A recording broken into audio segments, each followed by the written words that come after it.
أعوذ بالله من الشيطان الرجيم. بسم الله الرحمن الرحيم. شهر رمضان الذي أنزل فيه القرآن شهر رمضان الذي أنزل فيه القرآن هدى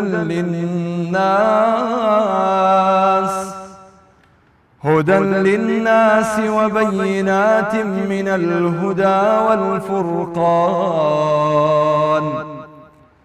فمن شهد منكم الشهر فليصم، ومن كان مريضا أو على سفر فعدة من أيام أخر، يريد الله بكم اليسر ولا يريد بكم العسر، ولتكملوا العدة ولتكبروا الله على ما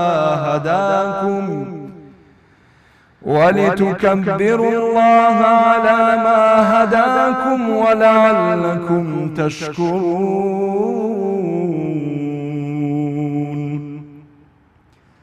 وإذا سألك عبادي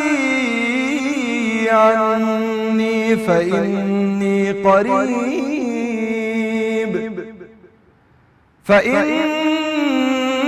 قريب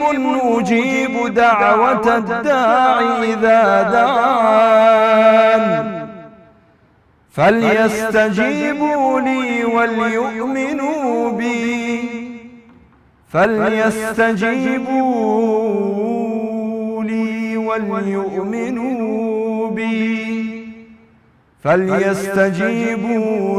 وليؤمنوا بي لعلهم يرشدون.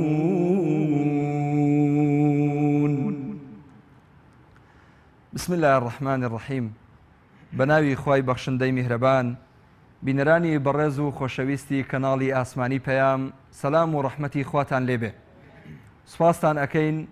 کە بینەری ئەم بەرنامەیەن و ئەڵقەی ئەمڕۆی زیندووکردنەوە و بەرزڕاگرتنی شەوانی قەدرن. خۆشەویستان و بەڕێزان، بۆ ئەڵقەیەکی نوێ لە خزمەتی ئێوەی بەڕێز و خۆشەویستە ئەبین ئەم شەو ئینشا ئەڵڵاه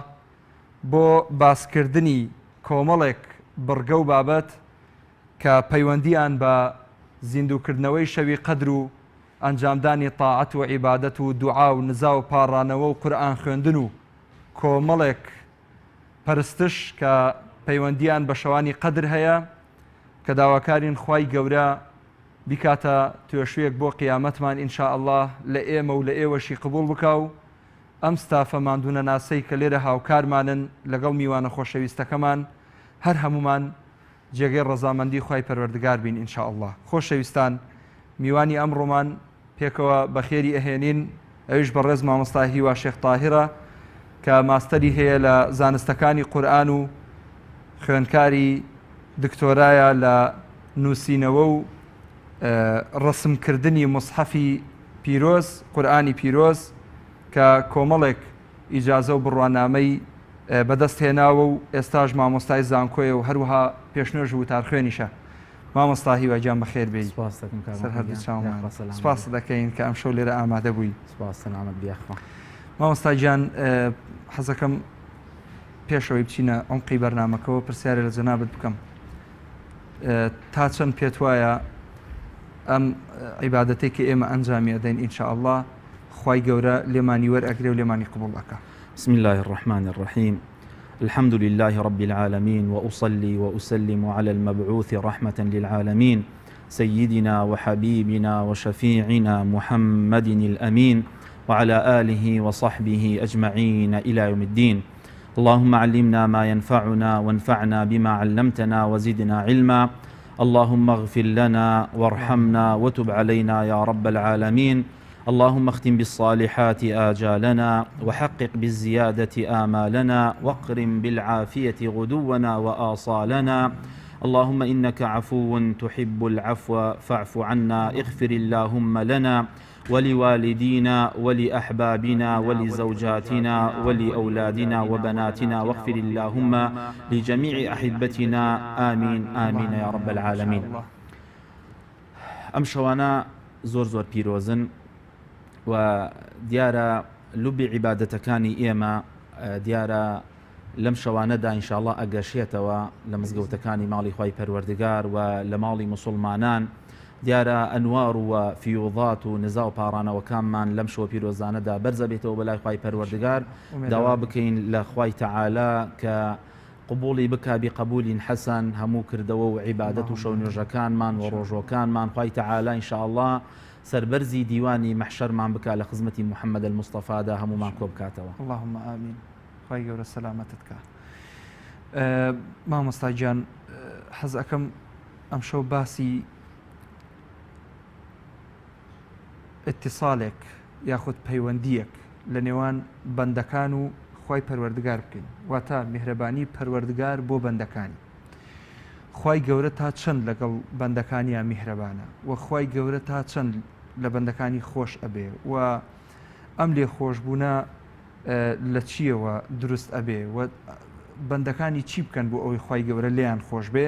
کۆمەڵێ پرسیار هەن کە حەزمان لێیە باسی لێوە بکەین ئینشاءڵڵا. هیچە لەو پرسیارانە ئەوەیە کە خوای گەورە چ پێویستیەکی بە بەندەکانی هەیە بیپەرستن و بەندەکانی خوا ئەگەر هەمویان خوا بە تەواتی بپەرستن چی لە دەسەڵاتی خوا زیاد دەکات، یاخود ئەگەر نەیپەرستن خوا نەخواستە گومڕابن چی لە سامان و لە خوای گەورە کەم ئەکا. باڵێ خوای پەروەردگار یەکێک لە ناوەکانی ئەلغەنی، خوای تەعالا دەوڵەمەنە، پێویستی بە هیچ نییە، بەڵکو ئێمە فەقیرین، ئەنتم الفقراء إلى الله، ئێمە زۆر فەقیرین، ئێمە زۆر ئەبێ زەلیلی بنوێنین لە دیوانی خوای پەروەردگار لە قاپی و لە دەرگای خوای تەعالا. خوای پەروەردگار دیارە ئێمەی خەلق کردووە بۆ عیبادەت، وما خلقت الجن والإنس إلا ليعبدون.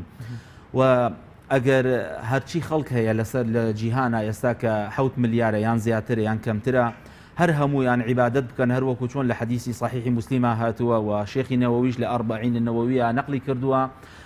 يا عبادي لو أن أولكم وآخركم وجنكم وإنسكم كانوا على أتقى قلب رجل منكم. أجر إيوة لأولتانا وتا أخير بجنو بياوتانا وبدولمن وفقيرتانا وبهرهموتانا وأجر عبادت بكن على أتقى قلب رجل منكم. علماء فرمون أما بيغمري خويا صلى الله عليه وسلم أتقى الناس على وجه الأرض، أعبد الناس على وجه الأرض هو رسول الله صلى الله عليه وسلم. همو تانوكو بيغمري خوا عبادت بكن كأما حدي أو ما نبغين با خولي جيربي بيغمري خوايا صلى الله عليه وسلم ما زاد في ملك الله شيئا. هيج لملك خواي تعالى، هيج لدى صلاة خواي تعالى زيادناك، بەڵکو ئەو عیبادەت و ئەو کوڕنۆش و ئەو دوعا و ئەو نوێژ و ڕۆژوانی کە ئێمە ئەیکەین هەر هەمووی بۆ ئەوەیە بۆ ئەوەی ئێمە خۆمانی پێگەورەکەین، ئێمە خۆمانی پێدەوڵەمانکەین و خوای تەعالا هیچ پێویستی بە عیبادەتی ئێمە نییە. اینجا کە عەکسی ئەمە: لو أن أولكم وآخركم وجنكم وإنسكم كانوا على أفجر قلب رجل منكم، كأڵێن شەیطانی لەعینە، ئەگەر ئەوەڵ و ئەخیرتان، جنتان، ئینستان، بە جن و ئینستانەوە بە جنۆکەکانەوە بە ژن و پیاومانەوە ئەگەر هەر هەمویان تاوان ئەنجام بدەن خوا پەنامان بدا، هەمویان خراپە بکەن، خراپەکاری بکەن، کە موەزین و بانگبێژی و وەکیلی پێغەمبەری خوا صلی الله علیه وسلم کە بانگی ئێمە کە حەی عەلە الصەڵا کەسمان نەچین بۆ مزگەوت، کە مانگی ڕەمەزان دێ كتب عليكم الصيام، كسمان بروجون بين روجون جرين خوا پەنامان بدا، کەس بانگ نەدا، شعائری دین هەمووی ڕابگیرێ و هەمومان تاوان و ئەنجام بین وەکو شەیطانی لەعین خوا پەنامان بدا، ما نقص في ملك الله شيئا. هیچ لە ملکی خوای تەعالا کەم ناکە. بەڵام پێغەمبەری خوا لە کۆتایی حەدیثەکەی فەرموویە بەڵکو ئەمە چاکە و ئیحسانێکە، خۆتانی پێ گەورە ئەکەن، خۆتانی پێ جوان ئەکەن، ئێمە خۆمانی پێ عزت ئەکەین، خۆمان پێ عەزیز ئەبین، خۆمان پێ گەورە ئەبین لە دنیا و لە قیامەتە. عیبادەت ئەبێتە مای سەربەرزی بۆ دنیا و بۆ قیامەت، ئەبێتە مای عزت بۆ دنیا و قیامەت.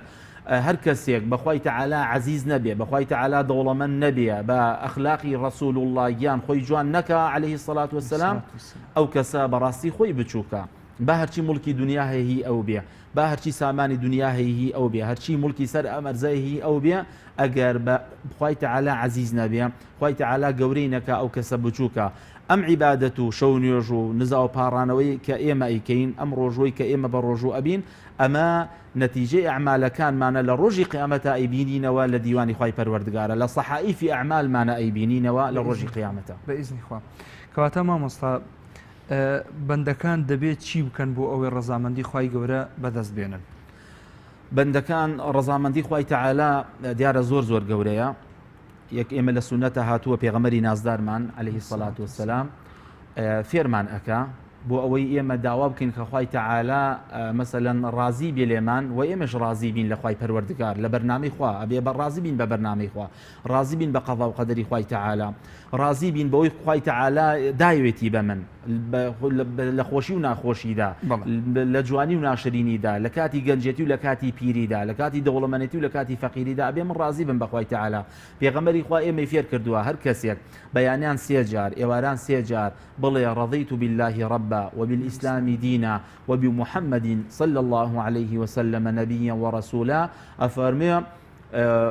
خوای تەعالی أوجب على نفسه أن يرضيه في الآخرة، واجب لسر خوای پەروەردگار أو عبد الرازق لا روجي قيامته.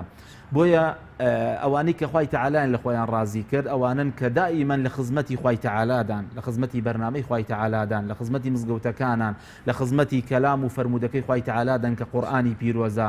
هەر شوێنێک بوونی خوای تەعالای لێوە بێ، ذکری خوای تەعالای لێوە بەرز بێتەوە، ئەوان لەو شوێنانەدان، لە هەر شوێنێکە باسی پێغەمبەری خوا بکرێ لەو شوێنانەدان، دڵیان خۆشە بە مینبەری پێغەمبەر،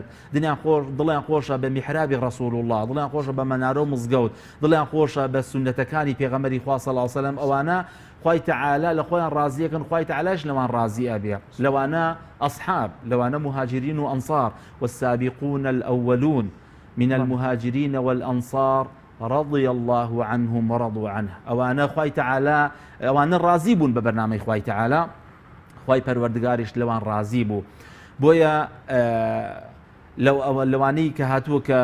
ماڵی خۆی، سامانی خۆی، حیات و ژیانی خۆی هەمووی فیدای بەرنامەی پێغەمبەری خوای کرد صلی الله علیه و سلم، ئیمامی ئەبوبەکری سیدیق ئەفەرمێ هەرچی هەبوو ئیمامی ئەبوبەکری سیدیق پێش ئەوی بێتە ناو ئیسلامەوە، یەکێک بوو لە توجار و لە دەوڵەمەندەکانی قوڕەیش، بەڵام کە دێتە ناو ئیسلامەوە هەرچی هەیە ئەیبەخشێ لە پێناوی خوای پەروەردگارە، هەرچی ماڵی هەیە ئەیهێنێتە خزمەتی پێغەمبەری خوا، لە بینی دەستی پێغەمبەری خوایە دای ئەنا. پێغەمبەری خوا پێی ئەفەرمێ یا ئەبا بەکر ماذا ئەبقەیتە لعیالێک، چیت هێشت بۆ ماڵ و مناڵ؟ ئەفەرمێ ئەبقەیت لەهم الله وەڕەسوولەه، خوا و پێغەمبەری خوام داناوە بۆ ئەوان، بەرەکەتی خوا، بەرەکەتی پێغەمبەری خوا لە ناو ماڵ و مناڵمایە، من گوێ نادەم بەوان. بۆیە ئەفەرمێ وای لێ هات هیچی نەما ئیمامی ئەبوبەکری سیدیق، جلی نەما لەبەریکە، ئەو پیاوە دەوڵەمەندە کە یەکێک بوو لە توجاری قوڕەیش، یەکێک بوو لە توجارەکانی مەکە. ئەفەرمێ فاتیمەی کچی پێغەمبەر زانی کەوا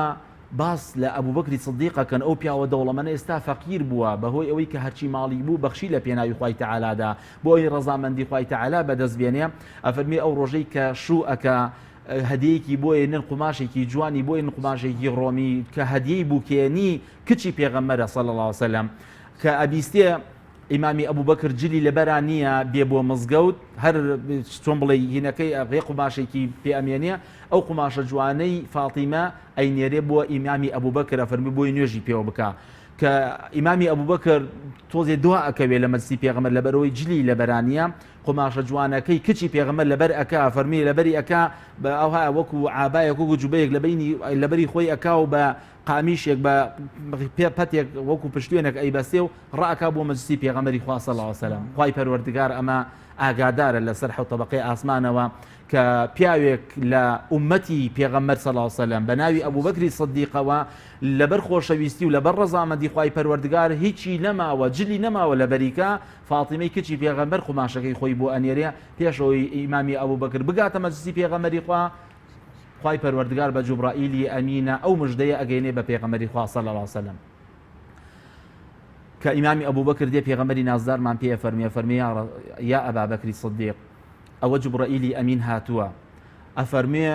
مژدەیەکمان بۆی هێناوە لە لانی خوای پەروەردگارەوە. خوای پەروەردگارە فەرمیێ ئێمە لە ئەبوبەکری سەدیق ڕازین، ئەو لە ئێمە ڕازیە. ئیمامی ئەبوبەکر دەستەکا بە گریان ئەفەرمێ ئەی خوای پەروەردگار من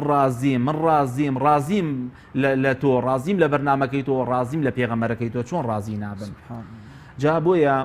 هەر کەسێک عیبادەتێکی جوان بکە خاڵیسەن مخلیسەن، هیچ مەبەستێکی نەبێ، تەنها ڕەزامەندی خوای تەعالا نەبێ، دڵنیا بێ خوای پەروەردگار کردەوەکەی لێ قبوڵەکە.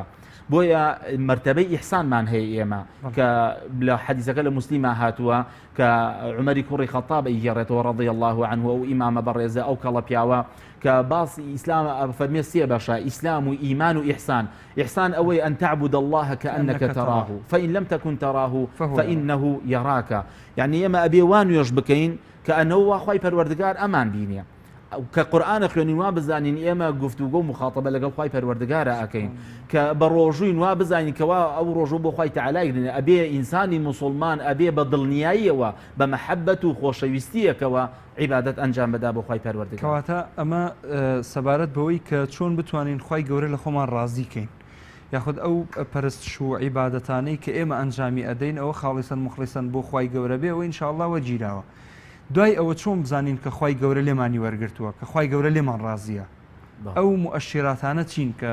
وا ئەکا لە ئینسانەکان مرتاح بن بۆ عیبادەتێک کە ئەنجامیان داوە، دڵخۆش بن، ئاسوودە بن، شانازی بە خۆیانەوە بکەن لە شوێنان. چۆن خوای گەورە لە قورئانە فەرموویەتی وەفی ذالکە فەلیەتەنافەس المتەنافسون. ئەم منافەسەیە لە بین بەندەکانە کە دروست ئەبێ کە خوای گەورە وەری ئەگرێت. چۆن بزانین کە خوای گەورە لێ قبول کردوین؟ دیارە علاماتی زۆرە. یەکێک لە علاماتەکان، یەکێک لە دەلیلەکان کە مفەسرین ابن کەثیر نەقلی کردووە دەربارەی لەیلەتول قەدر کە ئێمە ئێستا لە شەوانی قەدراین، خوای پەروەردگار لێمانی قبولکە و ئێستا ئینشاءالله ئێمە بە دڵنیاییەوە ئێستا مەلائیکەتەکانی خوای تەعالا سەف پۆل پۆل دائەبەزن، ئەو شوێنانە ئاوەدان ئەکەنەوە، ئەو شوێنانە بەرەکەتدارتر ئەکەن کە کۆڕی زکری تیا ئەگیرێ، کە قورئانی تیا ئەخوێنرێ، کە ئێستا مسلمانە لە مزگەوتەکان و لە ماڵەکان و ئەو برا و خوشکە مسلمانانەی هەر یەکێک لە وڵاتێک، هەر یەکێک بە زوبانێک، هەر یەکێک لە شوێنێکەوە ئێستا داوا ئەکا لە خوای پەروەردگار، یەکێک لە سوجودایە، یەکێک قورئانە خوێنێ، یەکێک دوعا ئەکا، یەکێک خەریکی شەو نوێژە، یەکێک تەسبیحێکی بەدەستەوە و زکرەکە، یەکێک سەڵاوات لێدا لەسەر پێغەمبەری خوا صلی الله علیه وسلم. هەر یەکێک لەمانە دیارە ئەمە بە چی هیوایەک دانیشتون، بەو هیوایە دانیشتون کە خوای پەروەردگار فضل وخير وبركة ليلة القدر أن بقسمت بك. وما أدراك ما ليلة القدر، ليلة القدر خير من 1000 شهر. كخواي پروردگار فرمية تنزل الملائكة والروح فيها، ملائكة دا أبازية. بويا ابن كثير فرمية علاماتي قبول بوني ليلة القدر كان مانشي كملائكة خوي تعالى دا أباز نخواروا أفرمية توقو مصافحة كان لقل أمتي بيغمرا، لقل أفرادي أمتي بيغمرا صلى الله عليه وسلم. علاماتي شيا أفرمون تزيق دي بسرية وإنسانية حزكها بقرية قرياني بودي ضلي نرم أبيا. أما أنا علاماتي أويك ليلة القدر كمان إن شاء الله قبول بوا، ملائكة خوي تعالى دا أباز زينة تخواروا، جبرائيل أمين هاتو تخواروا توقو مصافحة لقل جنجيك لأمتي بيغمرا، لەگەڵ خوشکێکی بەڕێزە، لەگەڵ دایکێکی ئیماندارە، لەگەڵ مام حاجیەکی ڕشتپیاکە بە ئیمان و عیبادەت ئەکا. ئەفەرموو علاماتی ئەوەیە کە تەزێک دێ بەسەریە. ئەمە یەکێکە لە علاماتەکان. علاماتێکی تر ئەوەیە کە خوای تەعالا دڵی خۆش ئەکا، خوای تەعالا ئیطمئنانێک ئەدا بەو ئینسانە. ئەلا بذکر الله تطمئن القلوب. ئایا بە زیکری خوای تەعالا دڵ نەرم نابێ؟ بەڵێ ئینسانی ئیماندار چۆن بزانێ خوای تەعالا لێ ڕازی بووە و عیبادەتەکانی قبول کردووە؟ یەکێک لەوانە مەسەلەن کە دوعاکانی قبول ئەبێ، دوعاکانی گیرا ئەبێ، یەکێک لەوانە ئەخلاقی جوان ئەبێ، یەکێک لەوانە استیقامە و بەردەوامی ئەبێ لەسەر ئەو عیبادەتەی کە لە مانگی ڕەمەزانە کردوێتی، یان ئەو عیبادەتەی کە بە بەردەوامی ئەیکا، ئەو شەو نوێژانەی کە ئەیکا بەردەوام ئەبێ لەسەری. قل آمنت بالله ثم استقم، بەردەوام ئەبێ لەسەری. ئەو علاماتی قبولە و علاماتەکەی ئەوەیە کە هەستەکان نزیکە لە خوای پەروەردگارەوە. بۆیە یەکێک لەوانە ئەصحاب ئەوەندە یەقین و دڵنیاییان هەبوو بە خوای پەروەردگار، ئەوەندە بە یەقینەوە و عیبادەتیان ئەکرد، ئەیانزانی ئەوە خوای پەروەردگار لی وەرگرتوون ئەو عیبادەتە، خوای پەروەردگار وەری گرتووە، قبوڵی کردووە. یەکێک لەوانە ئەبوو ذەڕ. کێ لە ئێمە ئێستا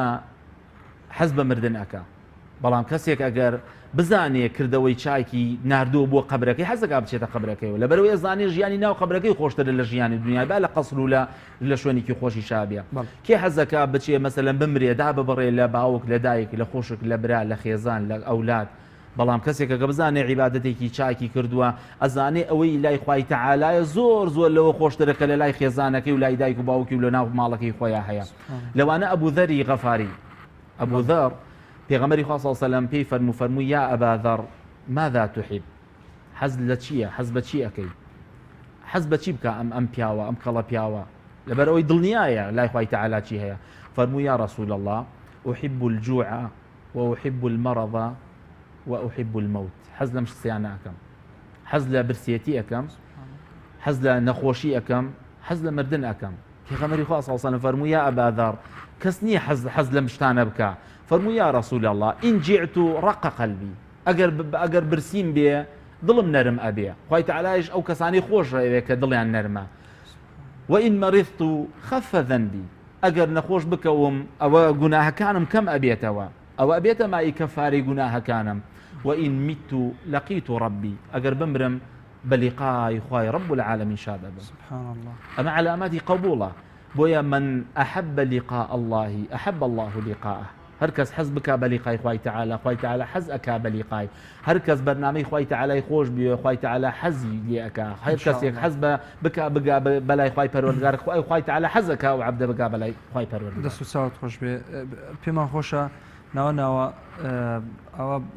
خۆشی بینەران بێنینەوە بۆ بەرنامەکە و مناجاتێک بکەین ئەگەر وڵاتەوە ئاسایی بێ ئینشاءالله پیاوچاکان زۆریان حەز لە مناجات بووە لەبەر ئەوەی مناجاتیش بەشێکە لە دوعا یعنی سەیری شعرەکانی مامۆستا عەبدولکەریمی مدەڕس کە مناجاتە سەیری مەسەلەن شعری مەسەلەن نالی مەحوی کە پیاوچاکان مەسەلەن غەزالی هەمووی مناجاتە بۆیە مناجاتیش جۆرێکە لەوەی کە ئەو ئینسانە حەزەکە مەسەلەن بگاتە لیقای خوای پەروەردگار ئینشاءالله ئینشاءالله خۆشەویستان هەندێک مناجاتەکەین ئەگەر خوای گەورە لێمان قبوڵ بکە ئێوەیش بە هەمان شێوە دوعا و نزا و پاڕانەوەکانتان بەردەوام بێ لەم شەوە پیرۆزەیە بۆ ئەوەی خوای گەورە هەروەگا ماژەمان پێکردی کاتە توێشوێک بۆ قیامەتمان ئینشاءالله خدایە ئەم شەو لە یادت کەمێ ویردەکەم بۆ پاک و بێگەردیت سەرنەوی ئەکەم بۆ گەورەی تۆ شەرمەندەی خۆم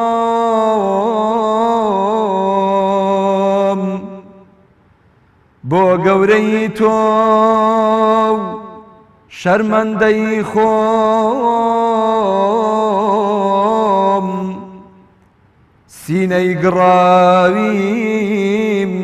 قوڵپی خەمەکەم لە ناوی پاکت تەمەنا دەکەم بۆ ئەو ویردانە گەردن کەچی ئەکەم خۆ من دەزانم هەر تۆ هەیت و باس لە تۆ زیاتر شایستە نییە کەس دەپاڕێمەوە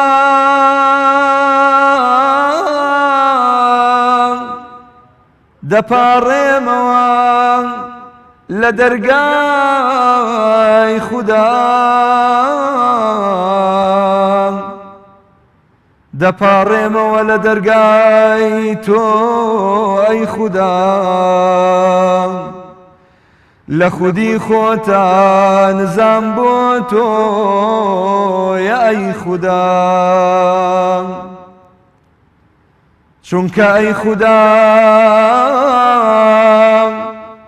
هەر تۆ بەخشندەی لە ناوی جوانتە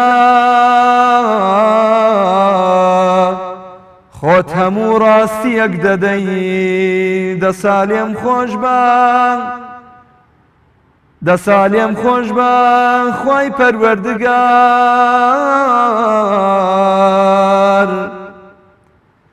دەمن ببەخشە ئەی خودا زۆر شەرمەزارم دەمن ببەخشە ئەی خودا زۆر شەرمەزارم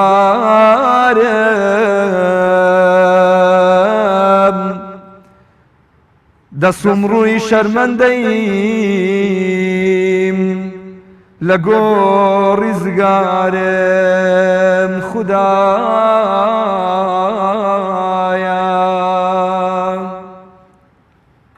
مێدەوارین خۆی گەورە لەمان قبولکە ئینشاءالله بێدەمت خۆش بێ کاکە محەممەد ڕەبی بێەوەی بی مامۆستا گیان ئەگەر باسی بابەتێکی تر بکەین ئەویش ئەوەیە کە بەندەکانی خوا بۆ دائیمەن دەبێ بترسن کە خوای گەورە بەردەوام لە بۆ سەدایە بۆیان بۆ ئەوەی وەک چۆن ئەڵێن عیقابیان بدا یاخود عەزیەتیان بدا یاخود بیان خاتە جەهەنەمەوە ئەمە ڕەنکەیە بیر و ڕای هەندێک لە بەندەکانی خۆی بێ کە وا هەستەکەن ئەڵێن خوای گەورە دایم باسی عەزابی جەهەنەم و دۆزەخ و ئاگر و ئەم جۆرە عیقاب و تاوانانەی کردووە عەفو ئەم جۆرە عیقاب و ئامادەکراویانەی کردووە کە خوای گەورە ئامادەکردن سزایانەی کردووە پێت وایە کە خوای گەورە لە بەرامبەر ئەو چاکانەی کە دەکرێت لەلایەن عەبدەکانیەوە پاداشتیان بداتەوە بە شێوەیەک لە شێوەکان یاخود ئەوەی کە گۆڕایەڵی بەرنامەی ئیسلام و ڕێچکەی ئاین نەبێ خوای گەورە عقوبەی ئەدا بەڵێ ئەو بۆچوونە بۆچوونێکی هەڵەیە بەڵێ و بۆچوونێکی غەڵەتە کە ئێمە وا بزانین خوای تەعالا یعنی ئێمەی خەڵق کردووە بەس بۆ ئەوەی عەزابمان بدا بەس بۆ ئەوەی سزامان بدا بەس ئاگری جەهەنەم هەیە لە قبرا مثلا ضمة القبر هەیە لە ناو قبرا مثلا دوو پشک و مثلا مار و ئەو شتانە هەیە عەزاب هەیە سزا هەیە ئاگری جەهەنەم هەیە مثلا سەقەر هەیە ئەو شتانە یعنی ئەمە پێوترێ خەوف یعنی دائما مسلمانان بترسێنین وان نییە یان دائما مسلمانان تووشی تەرهیب و ئەو شتانەیان بکەین نا ئێمە تەرهیبمان هەیە و تەرغیبیشمان هەیە ئێمە خەوفمان هەیە و ڕەجایشمان هەیە طبعا ئەمە عولەما و زانایانی ئێمە ئەمەیان باس کردووە لەوانە بۆ نمونە ئیمامی طحاویە لە العقیدە طحاویە ئیمامی طحاویە ئەفەرمیە هەر کەسێک ئەگەر بەس خەوفی هەبێ و ڕجای نەبێ ئەو بە هەڵەیە ئەچێ هەر کەسێکیش هەر ڕجای هەبێ و خۆفی نەبێ ئەوش هەر هەڵەیە یعنی ئێمە چۆن ئەبێ لە خوای تەعالا بترسین لە سزا و لە عیقابەکانی ئەو شتانی خوای تەعالا نەهی کردووە ئەبێ نەیکەین بۆ ئەوەی خوای تەعالا عەزابمان نەدا لە بەرامبەر ئەمەدا ئەبێ ئێمە هیوامان هەبێ ئەبێ ئێمە دڵمان خۆش بێ بە جەنەتی خوای پەروەردگار بە ڕەحمی خوای پەروەردگار بە لوتف و بە کەرەم و بە گەورەی خوای پەروەردگار بۆیە ئێمە خەوف و ڕەجامان هەیە لە عقیدەی ئەلطەحاویەدا ئەم شتەی زۆر جوان باس کردووە و مامۆستا عەبدوڵای هەرتەلی زۆر جوان تعلیقاتی لەسەرداوە کە ئێمە بچین بخوێنین ئەو شتانە مەسەلەیەکی عقیدەیە ئێمە چۆن خەوفمان هەبێ ئەبێ بەرامبەر ئەوەش ڕەجامان هەبێ مثلا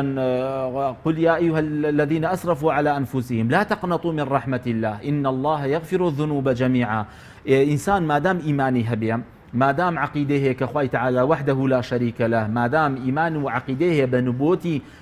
بيغمري خوادا صلى الله عليه وسلم إن شاء الله خوي تعالى جنتي بو أهل إيمان دانا وكيمش خو أبي خمان بأهل إيمان دابنين أو بوچونيكي هليا خوي تعالى عقاب وسزاي هي لقل أوشا خوي تعالى جنتي هي لطف ومرحمتي هي خوي تعالى مهرباني هي خوي تعالى حزناك خوي تعالى زور لو بالرحم ترى من الطفل بابنها خوي تعالى چند بالرحم وبعطف وبسوزة برانبر أو منالي خوي تعالى زور لو بالرحم ترى كأو آفرته شون رحمك شون سوزي هي برانبر منالكي خوي تعالى زور لو برحم ترى وببزيت كواتا ما مصاب بندكان پێویستە لەبەر محبەتی بەرامبەر و مەسەلەن لەبەر خۆشەویستی خوای گەورە و پاداشتەکانی پەرستش و عیبادەت ئەنجام بدەن یاخود ابن القیم قولێکی جوانی هەیە یان مثلا بۆچوونی ئەولیا گەورەکان و علەما صالحەکان شێخە ڕەبانیەکان بۆچوونیان وابووە فەرموویان ئەی خوای پەروەردگار لەبەرەوەی ئەوەندە خوای تەعالایان خۆش ویستووە ئەوەندە ڕۆچوون لە عیبادەتی خوای تەعالایە گەیشتبوون بە مەقامێک کە زانی ئەیان زانی کە خوای تەعالا مەسەلەن زۆر خی تەعالایان خۆش ویستووە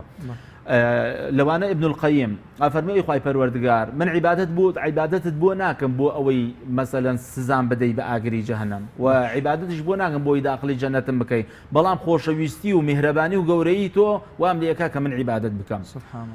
لەوانە ڕابعەی عەدەویە ئەم ئافرەتە صالیحە کە یەکێک لە ئەولیاکانی خوای تەعالا ئەوەندە عیبادەتی کردووە يعني وتوێتی خوای پەروەردگار من بەس چاوم لە قاپی و لە مەرحەمەتی تۆیە ئەوەی لەسەر ئەرزایە من هیچ حسابێکیان بۆ ناکەم بۆیە فەرموویە فليت الذي بيني وبينك عامر وبيني وبين العالمين خراب إذا صح منك الود فالكل هين وكل الذي فوق التراب تراب أي خوای پەروەردگار بەس تۆ ئەگەر ڕووی لطفت لە من هەبێ ئەتر کەسی تر چاک نەبێ لەگەڵ ما کەس ڕووی خۆش نەبێ لەگەڵ ما من گوێ نادەم بەوانە بەس تۆ چاکبی لەگەڵ ما بەس تۆ ڕووی مەرحەمەتت لە من هەبێ وكل الذي فوق التراب تراب ئەوەی کە لەسەر گڵایە لەسەر خۆڵە من وەکو خۆڵ سەیرانەکەم وەکو خۆڵ حسێبیانەکەم بۆیە ئەم ئافرەتە صالیحە ئەوەندە اتصال و پەیوەندی هەبوو لەگەڵ خوای پەروەردگارە شەو ڕۆژ لە عیبادەتا بوو شەوێک ئەفەرمێ دزێک ئەچێتە ماڵی ڕابعەوە کە ڕابعە ئافرەتێکەوە پارێکی زۆری هەبێ و خەڵک خێری پێکاوە ئەوە ئەڵێ کە هاتە ماڵەکەی ڕابعە خەریکی عیبادەت و ئەوە بوو ئەڵێ کە ئاگای لێ بوو دزهاتە ماڵەوە هیچ گوێی لێ نەدا لەبەر ئەوەی ئەوەندە ڕەبتی لەگەڵ خوای تەعالادا هەیە گوێ نادا بە دز و بە پیا و خراپ و ئەمانە ئەڵێ دزەکە زۆر گەڕاوانە هیچی نەدۆزیەوە دەنگێک لە غەیبەوە هات فەرمووی إن كان الحبيب نائم فالسلطان يقظان ئەگەر خۆشەویستەکەی ئێمە ئەگەر خەوت بێ هەرچەند نەخەوت بوو لە خۆشەویستی خوای پەروەردگارە ئەوە سوڵتانی ئەم ماڵە خاوەنی ئەم ماڵە کە خوای پەروەردگارە ئەوە ئاگادارە لەوانە مالیکی کوڕی دینار کە شەو قسەیکی مەشهورە شەو دزێک دێتە ماڵیانەوە ئەگەڕە هیچ نادۆزێتەوە ئەڵێ وەرە لە لای مالێکی چت نەدۆزیەوە وەرە ئەوە مەسینەکەی و دەستنوێژێک بگرە و تەوبەیەک بکە بزانام لای خوای تەعالا چی ئەدۆزیتەوە ئەمانە ئەوە لە عیبادەتە چۆن بڵێ شەو ڕۆژ لە عیبادەتا بوون لە خۆشەویستی خوای پەروەردگارە دیارە خوای پەروەردگاریش ئاگای لە عەبد و لە بەندەکانی خۆیان هەیە إن شاء الله خوای پەروەردگار ئاگای لە عەبدەکانی خۆی هەیە کەواتە مادام ئەم شێرە خۆشانە خوێندەوە بە منیش منازاتێکی عەرەبی بکەم بۆ بینەرانی خۆشەویست فەرموو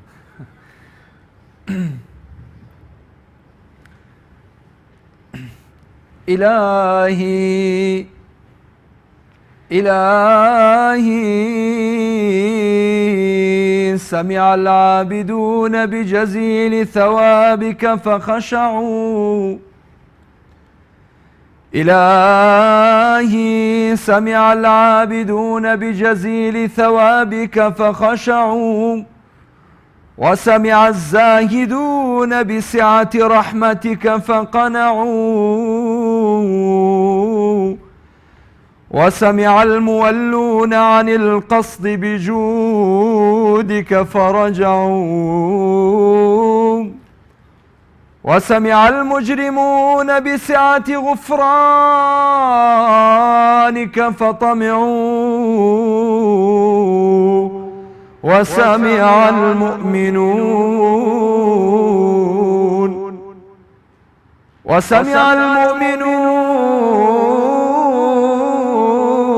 بكرم عفوك فرغبوا إلهي ماذا وجد من فقدك وماذا فقد من وجدك لقد خاب من رضي دونك بدلا ولقد خسر من بغى عنك حولا إلهي أنا الفقير إليك في غناي فكيف لا أكون فقيرا إليك في فقري وأنا الجهول إليك في علمي فكيف لا أكون جهولا إليك في جهلي إلهي وسيدي وخلاقي وحرزي وموئلي غفرانك إن شاء الله خالي ما خوش بما مصيجي خی گەورە لێمان خۆش بیا خۆ خی گەورە سەلامەتت دەربارەی ئەو شعرەی جەنابت کە ئەفەرمێ شعرە عەرەبیەکە ئەی خوای پەروەردگار ماذا وجد من فقدك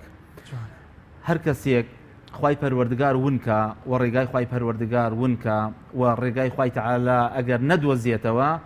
ئایا چی ئەبێت چی دۆزی بێتەوە چی شتێکی دۆزی بێتەوە لە لوتفی خوای تەعالا خۆشتر چی بەدیلێک هەیە یعنی کەسێک ئەگەر ڕێگای مزگەوت نەزانێت چی شوێنێکی لە مزگەوت خۆشتر بێ کەسێک ئەگەر پەیوەندی لەگەڵ قورئان و لەگەڵ کەلامی خوای پەروەردگارانە بێ ئەبێت چی کتێبێکی تری هەبێ سبحان الله وانە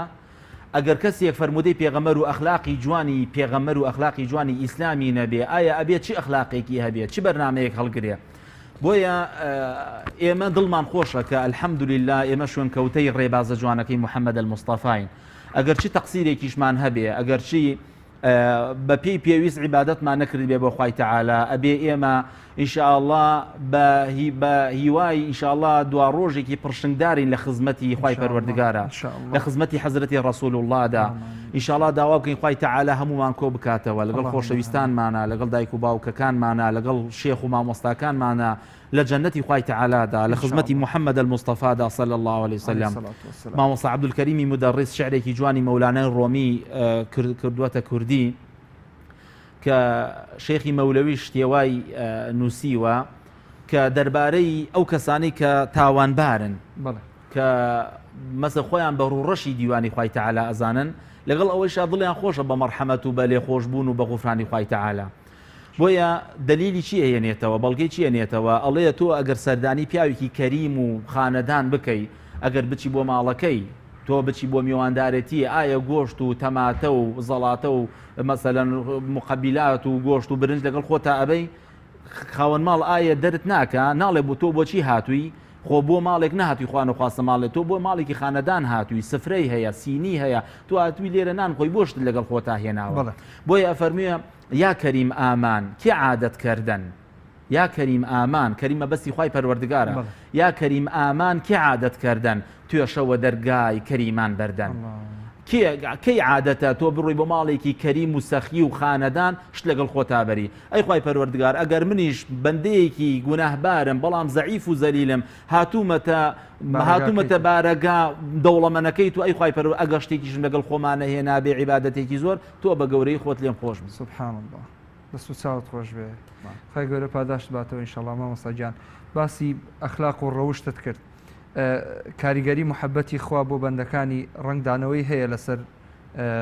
تاکەکان لەسەر بەندەکان واتە لە هەڵسو کەوت و معاملاتی ڕۆژانەدا ڕەنگەداتەوە بەڵێ هەر کەسێک ئەگەر پەیام و بەرنامەی خوای پەروەردگاری پێ بێ دیارە ئەبێ طبعا ئەمە مەسەلەیەکی عەقیدەییشە کە ئێمە عەقیدەی ئەهل السنە والجەماعە الإقرار في اللسان وانە ئەبێ دڵ تەصدیقی بکە لە دڵا باوەڕت هەبێ زمان مەسەلەن نوقتی پێ بکە اینجا ئەرکانیش ئەبێ عەمەل بکە بە وانە الذين آمنوا وعملوا الصالحات ئەو مەسەلەیەکی عەقیدەوی ئیمانە لەگەڵ ئەوەیشە هەر کەسێک مەسەلەن ئەگەر بەرنامەی خوای پەروەردگاری پێ بێ بەرنامەی قورئانی پێ بێ طبعا ئەبێ ئەخلاق و ڕەوشتی جوان لێ وإنك لعلى خلق عظيم پێغەمبەری خوا صلی الله عليه وسلم إنما بعثت لأتمم مكارم الأخلاق بۆ ئەخلاقی جوان بێ لە کڕین و فرۆشتنە لە معاملاتە نمونە زۆر هەیە لە شخصیت و لە ئەخلاق و لە سیرەتی جوانی پێغەمبەری خوایە صلی الله عليه وسلم کە یارمەتی ئافرەتی داوە کەسێک غەڵەتی کردووە بەرامبەری پێغەمبەری خوا چاکەی کردووە لەگەڵیا مەلائیکەی شاخ دێ ئەڵێ لە ئەطبقت عليهم الأخشبين پێغەمبەری خوا فەرمێ نا یا جبرائیل وامەکە عسى أن يخرج الله من أصلابهم من يقول لا إله إلا الله پێغەمبەری خوا صلی الله عليه وسلم کابراتەوە فەرموویەتی وتوێتی ئەعدل پێغەمبەری خوا صلی الله عليه وسلم فەرموویەتی ئەگەر من عادل نەبم کێ عادلە نمونە زۆرە بەڵام خوای تەعالا وەصفی کردووە إنك لعلى خلق عظيم بەڵام ئێمە هەر کەسێک لە ئێمە ئەهلی مزگەوت بێ ئەهلی ڕۆژوو بێ ئەهلی مانگی ڕەمەزان بێ بەڕاستی بێ ئەخلاقی جوان بێ علەمای تاریخ علەمای مێژووی ئێمە ئەفەرموون ئەو هەموو وڵاتە وەکو ئاسیا و شەرقی ئاسیا بەچی مسلمان بوون ئێستا بۆ نمونە لە فیلیپین 150 میلیۆن مسلمان هەیە هەمووی بە ئەخلاقی جوان و بە بەرەکەتی ئەو تاجرە مسلمانانەی کە ڕۆشتن بۆ شوێنانە تیجارەتیانە کرد ئەڵێ کابرا ئەچوو لەوێ خورمای ئەفرۆشت بەیانی کابرا هات ئەوید ئەو خورما بەچەن ئەویت وەڵام من سیفتاحم کردووە من ئیشم کردووە ڕۆژانەی ئەمڕۆم دەرچووە بچۆ بەلای دراوسیەکەم بەلای برادەرەکەم ئەو نەیفرۆشتووە ئەیانوت ئەمە چی دینیەکە ئەمە چی بەرنامەیەکەم ئەخلاقە جوانە هەیە ئەم بەرنامە ئیسلامە ئەشهد أن لا إله إلا الله وأشهد أن محمدا رسول الله ئیسلام ئەبوون مەسەلەن کابرا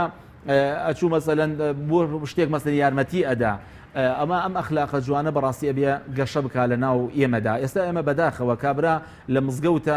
ئەهلی ئیمانە لە مزگەوتە مەسەلەن خۆی بە موسڵمان نەزانێ بەڵام کە ئەچێتە بازاڕوانیە کە ئەچێتە شوێنە گشتیەکان وانە لە دائیرەکەی یارمەتی موسڵمانان نادا بەڕاستی عیبادەت و هەر کەسێک خوای پەروەردگار بناسێ و پێغەمبەری خوا بناسێ ئەبێ ئەخلاقی جوان داشت باتەوە خۆی گەورە پاداشت باتەوە ئینشاءالله نازانم چەند دقەمان ماوە ئێمە تقریبا نزیکی دەدەقەیەکمان ماوە پێم خۆش بوو ئەو دوعایەمان پێ بڵێ کە زۆر گرنگە لە شەوانی قەدرابوو ترێتەوە بۆ ئەوەی من سێ جار بەگوێ بینەرانی بڵێن بەبیریان بهێنمەوە چکە شەوانە ئێمە سێ جار ئەو دوعایەکەین ئەو فەرمودەیەمان پێ بڵێ کە ئەو دوعا عەزیمەی تایە ئەم شەو کە ئینسان ئەنجامی بدا خێریکی زۆری دەسەکەوێت ئینسان هەر موسڵمانێک هەر برا خوشکێک هەر دوعایەک بکە خوای تەعالا زۆر کەریمە ئینشاءالله ئینسان هەر داوایەک بکە خوای تەعالا فەرمیێ لەبەیک عەبدەکەم جا دوعاش هەر کەسێک من حەزەکەم زۆر لە برایەن و خوشکان وەڵام مامۆستا من 10 ساڵە دوعاکەم دوعاکەم خوای تەعالا استیجابەی ناکا و قبوڵی ناکا دوعا مستحیلە إن الله لا يخفى عليه شيء في الأرض ولا في السماء هر كسيك دعاك لدمي وبيت درو خاي پروردگار فرمي لبيك إن الله يستحي أن يرد يدي عبديه صفرا خاي پروردگار ببطالي نيرت أو دست أو دعايا بلام دعاء سيجورة جاري واهي خاي تعالى لدنيا دا قبوليك جاري واهي لقيامته أي كاب باداش تبوت لقيامته أو عبد الله أي خاي پروردگار بريا دعاء كام لدنيا دا قبول نبوايا بوي استاغ بوكو باداش وحسنات لبروي لقيامته باداش بكالكي امديا ما شاء الله هر دعاء بكان إنسان إن شاء الله خاي تعالى لي ورقري بلام دايك عائشة ما نفرمي يا رسول الله لشواني قدرة أجر من دانشتم شي دعاء بكم باشا طبعا حديثك عام أبو هموم مسلمانان لبروي أو دعاء وذكري كهات ولا شوي قدرة همو دعاء وذكرك شاك وبيروز وبركاته بلام في غمر إخوة صلى الله عليه وسلم فرمي يا عائشة أجر دانشتم بو شوي قدر دعواي عفو مغفرته ليبردن لخواي پروردگار بكن بوي خواي تعالى ليتان خوش بيا بلين اللهم إنك عفو تحب العفو فاعف عني أو فاعف عنا قربا مثلا باوكي دعاك بك بصيغي جماعي يان ما مصالة مزقوتك أنا خواي پروردگار تو خوايكي عفوي خوايكي لي بردو مهرباني ليم خوش ببا ليم ببورا خواي تعالى شفرمي عبدك مواليت خوش بو إن شاء الله إن شاء الله جناب دو دعاينا إن شاء الله آمين كي بصورة قدر وإن شاء الله أعوذ بالله من الشيطان الرجيم بسم الله الرحمن الرحيم إنا أنزلناه في ليلة القدر وما أدراك ما ليلة القدر ليلة القدر خير من 1000 شهر تنزل الملائكة والروح فيها بإذن ربهم من كل أمر سلام هي حتى مطلع الفجر اللهم إنك عفو كريم تحب العفو فاعف عنا اللهم إنك عفو كريم تحب العفو فاعف عنا اللهم إنك عفو كريم تحب العفو فاعف عنا يا أرحم الراحمين آمين إن شاء الله خوالي معكم ما مستجان 5 دقیقمان ماوە ئەم 5 دقیقە پێمان خۆشە جەنابەت هەندی دوعامان بۆ بکەی بۆ ئەو مسلمانانە بۆ هەر نەخۆشێک کە پێویستی بە دوعای خێرە بۆ هەر کەسێک لە زیندانایە بۆ هەر کەسێک کە لەم شەوە پیرۆز و مبارەکانەیەدا دانیشتووە و تاعاتێک عیبادەتێک ئەنجامەدا پێویستی بە دوعا هەیە خۆی ناتوانێت ئەنجامی بدا نەخۆشە بێتوانە بێتاقەتە حەزی لێ لە کەسێکی ترەوە لە زاری کەسێکی ترەوە گوێی لێبێ پێمان خۆشاندی دوعامان بۆ بکەی وەکو کۆتایی پێش دوعاکە من حەزەکەم بە براین و خوشکانم بڵێم لە هەر شوێنێکن لە هەر جێگایەکن ئێستا کە لە خزمەتی لەیلەتول القەدر دانیشتون با بە دڵنیایەوە ئینشاءالله و با گوێ نەدەن بە دنیا هەر چۆن دێت ئەڕوات بەڵام گرنگەوەی ئینشاءالله ئێمە لە قیامەتە ئینشاءالله بە خزمەتی خۆشەویستانمان ئینشاءالله شاد بینەوە. سعیدی کوڕی جوبەیرە فەرمێ شەو تا بەیانی شەو نوێژی ئەکرد جاری وابوو مەسەلەن کە زۆرەتر بێتاقەتە بوو قاچی خستە لای دیوارەکە بوو ئەوەی تۆزی ئیسراحەت بکە بەیانیان کە ئەچوو بۆ ناو خەڵچاوی ئەڕژ بۆی خەڵ نەزانێت شەو نوێژی کردووە ئینشاءالله ئیخلاصیەتی لەگەڵا بێ و دڵنیا بینەوەی کە لای خوای تەعالایە زۆر لە دنیا و لە ئەولاد لە هەموو شتێک گەورەترە بۆ ئێمە. یەکێک لە پیاوچاکان ئەڵێ لە سەرمەرگە کچەکانی و خێزانەکە دەستیان کرد بە گریان فەرمووی مەگرین و قەستەم بەخوا لە لای ئەو پایەدا لە لای ئەو ساریەدا زیاتر لە 6,000 جار قورئانم ختم کردووە 6,000 جار قورئانم ختم کردووە یعنی ئەمە چیە یعنی ئەوەی لای خوای تەعالایە زۆر لەوە گەورەترە کە لە لای خێزان و لە لای ئەولاد و کوڕ و کچەکانمان هەیە بۆیە ئەم شەوانە زۆر پیرۆز و گەورن و من دوعاکەم و داواکەم لە خوای پەروەردگار بۆ هەموو برایان و خوشکان ئەوانەی کە ئیمان کردووەتە وەکیلی دوعاکانیان و پیان ئەڵێم ئێستا بەداخەوە زۆر لە برایانمان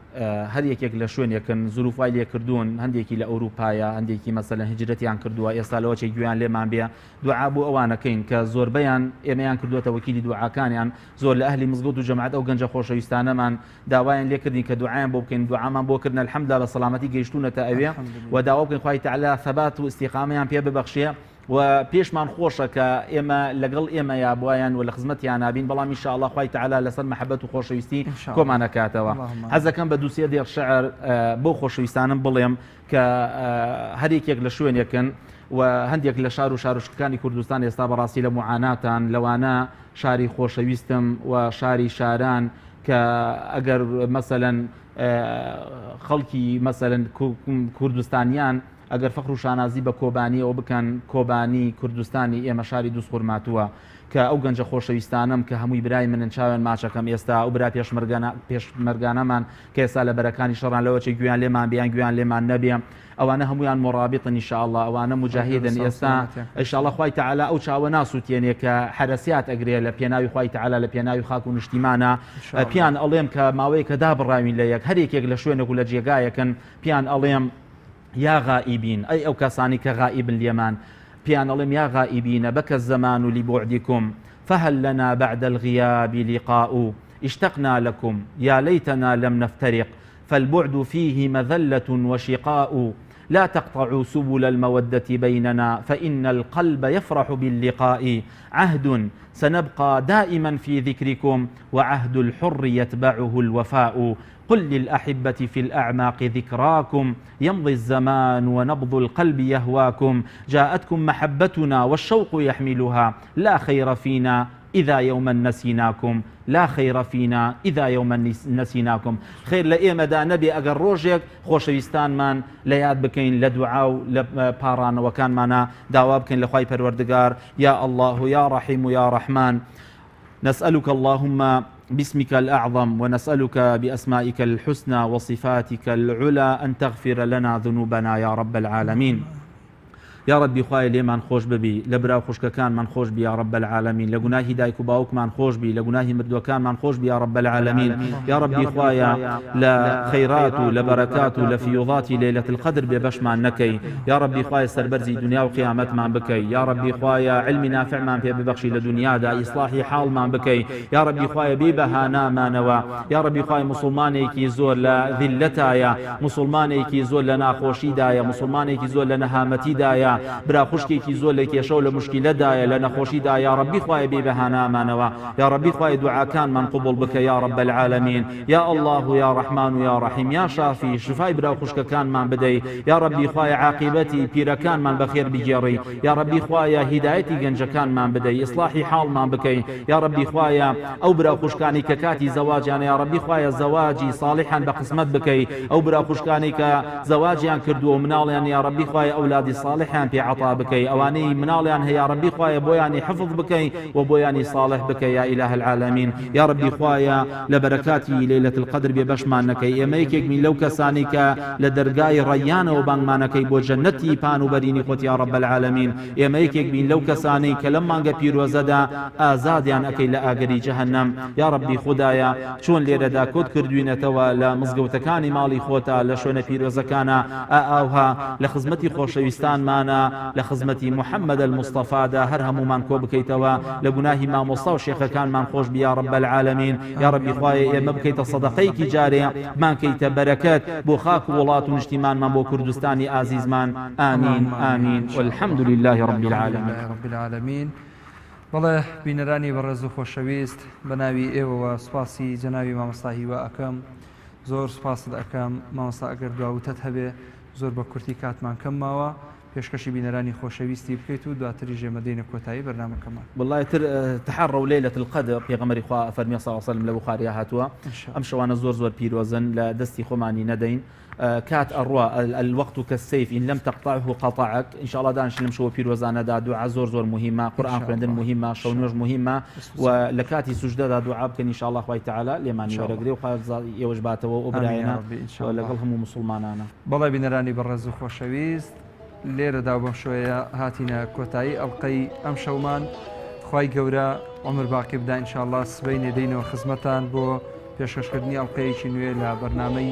زیندووکردنەوە و بەرز ڕاگررتنی شەوانی قەدر ئینشاءالله سپاس بۆ ئێوە کە بینەرمان بوون سپاس بۆ ئەستافە بە ڕێزەی کە هاوکارمان بوون سپاس بۆ مامۆستای خۆشەویست کە میوانمان بوو ئێرە ماڵی هەموو لایەکە پەیام